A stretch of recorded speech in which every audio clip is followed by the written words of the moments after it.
Welcome to Cinema Court, the courtroom where movies are judged. Here, films are presumed guilty until they come to present their final defense. And the one to stand up for the rights of bad movies everywhere is Seymour Fitch.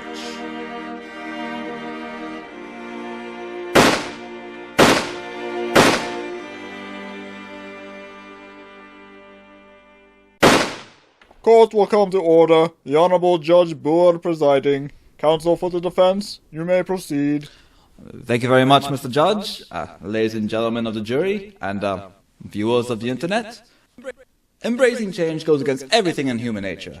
We like things to remain contained within a comfortable sphere of normalcy. Which is why taking a classic TV show such as Get Smart and making it into a modern movie is a minefield of mistakes waiting to happen. One such mine lies in the question of, who do we cast to update our characters? Our favorite characters who we have grown up and we've grown to love over this nostalgic period of time. Do we look at looks, or do we look at personality? Well, in the case of Maxwell Smart, everyone apparently decided that looks were more important than talent, so they decided to go with Steve Carell. Now granted, Mr. Carell is practically a dead ringer for the, now dead Don Adams, but his acting has a more rigid focus. It has the emotional depth of a rock watching paint dry while waiting for grass to grow. Which, while that sounds like a criticism, actually works out for the film's advantage. His style is so close to the original actor's, or it's close enough at least, to the original actor's personality and his way of presenting the character, that it actually does work for the film. In a very short while, General Crawford and 100 of his crack paratroopers will come crashing into this landing. Would you believe J. Edgar Hoover and 10 of his G-men? How about Tarzan and a couple of his apes? This facility is surrounded by a highly trained team of 130 Black Ops snipers. I don't believe you. Would you believe 24 Delta Force commandos? No. How about Chuck Norris with a BB gun? So the film got lucky with Carell, but who do we bring in to recreate the 99 character? Well, if you look at the original source material, Agent 99 is supportive and follows Max's lead all the time. Therefore, and it makes perfect sense that in the movie version, she will be independent, expect Max to defer to her, and be the most experienced agent on the team. You know what? So far, our entire partnership has consisted of me getting you out of trouble. Do you know why? It is because you keep leading. Oh. So here's how we stop that. I lead now. Anne Hathaway barely looks like Barbara Feldon, so I think they can get away with that one. But at least with the Chief of Control, they found in Alan Arkin an actor who could at least express the quiet dignity and patience of Ed Platt's performance. I've been waiting for this since Nixon. There we go. Bring it. I got a new pacemaker. I can go all day. Okay. Come on. I believe that the evidence stands for itself there, so moving on. We also have a slew of other agents in this movie, and tech guys as well, including Dwayne "The Rock" Johnson as the accomplished Agent 23, and that nerdy guy from Heroes playing a nerdy tech guy, and others. Right, yes, I got it. Yeah, that's under control. See, a little bit of a pun there. However, I won't bore you with the details about characters. Mostly because I'm out of details, but that's not... I just said that out loud, didn't I?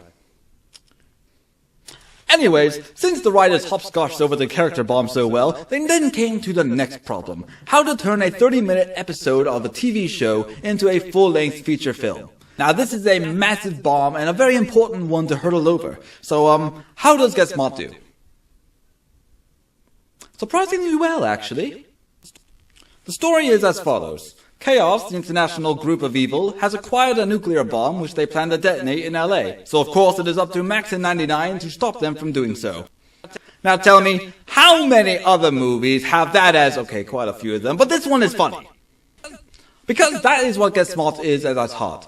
A comedic action romp. It works hard to successfully recreate the original series humor, and it does that by bringing up such things as the nostalgic tropes as the cone of silence. Well, do you really think that's necessary, Chief? I mean, isn't that an anti-infiltration tactic?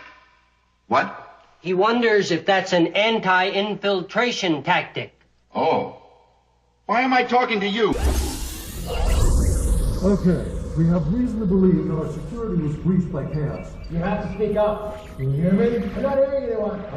What? Can you hear me? I'm sorry, what did you say? Bruce, it's not working. It's not working! The opening and closing doors is for the intro and credits.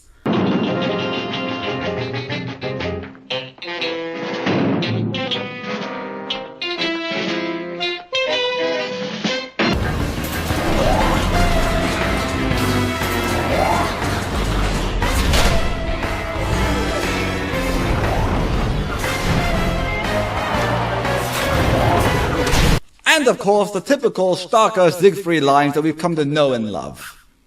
Let him have him. Starker, this is chaos. We don't do here. And it's frickin' boom! Starker. This is chaos. We don't car frickin' boom here. Actually, that one didn't have the same level of charm as the original did. And for that matter, neither did this one.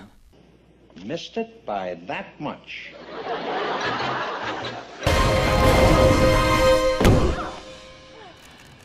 Missed it by that much.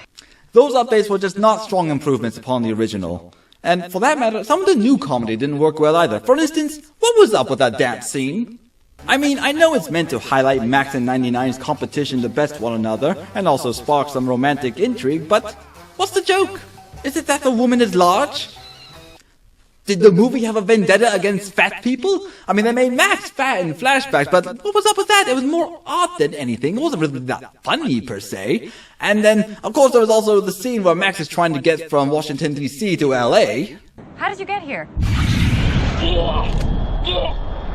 you have another one of these?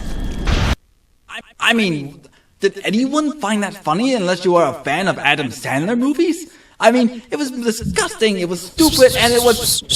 No. Let me finish. Let me show you something that would have been an improvement upon that and still had the same effect and still been funny. I'm gonna die!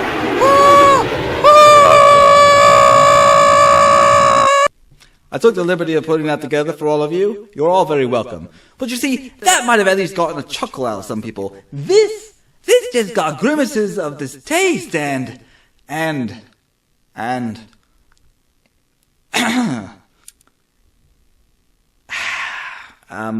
Your Honor, I might have just shot my defense in the foot here. What do you say that we pretend that certain things that I said were left unsaid, and that the record was not, recording it?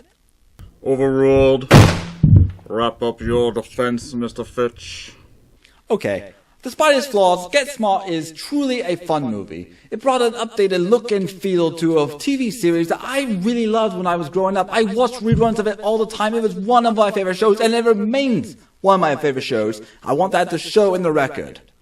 And despite it being such a classic TV show that I love, I also enjoy the movie. The comedy worked when it worked, the action was good when it was good, the characters were fun, though updated for a more modern movie, but they were fun when they were fun. And despite the liberties that were taken, it still manages to draw upon the nostalgic thrumming of your heart, and then brings about a relatively well done, though occasionally flawed, performance that would satisfy all but the most die-hard purists. And I don't believe that we can ask any more of a comedic comedy than this. Your Honor, ladies and gentlemen of the jury, the defense rests. Given the evidence, I have no choice but to find Get Smart guilty as charged. However, due to its nostalgic roots, I commute its sentence to 4 years in the Little Vault of Horrors, where it shall spend its time analyzing what went wrong with its jokes that did not work. May the critics have mercy on your soul. Court adjourned.